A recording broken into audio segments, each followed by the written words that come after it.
So, reading in Genesis, I believe 22, talking about, excuse me, God calling out to Abraham, Abraham answering, here I am, and God testing Abraham, and by telling him to take his son that he loves, and he wanted him to sacrifice his son that he loves. And without hesitation, the way that I read it, Abraham got up the next morning and was on his way. So, you think about that, and it's like understanding that Abraham is the father of faith, understanding that Abraham was who he was, he trusted God.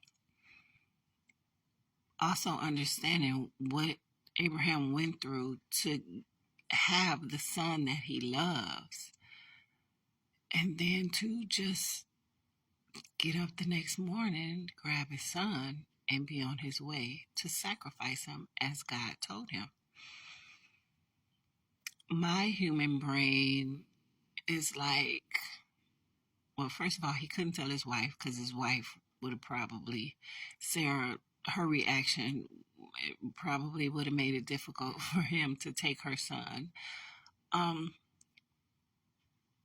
But even Abraham himself, understanding that he trusts God, but like there was no question, there was no, Lord, you said, Lord, are you sure? Is this you, Lord? I need to check myself and make sure.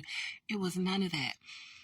And so for years, whenever I would read that, I would think about it in that way, like, no type of question. I mean, like, that's true faith. But today, I heard a sermon, and the speaker was speaking about that, and God brought to my remembrance the times that he's told me something. Now, he never told me to take and sacrifice my child, but there have been a couple of times where he has told me something where everybody else in my life thought it was crazy. But when I tell you I had perfect peace, I knew it was God, and I had perfect peace. There was no stopping me. Now I can understand how Abraham could do that. Knowing God's voice and having peace with the instruction, you'll move without hesitation. It's awesome. That's my 2 cents.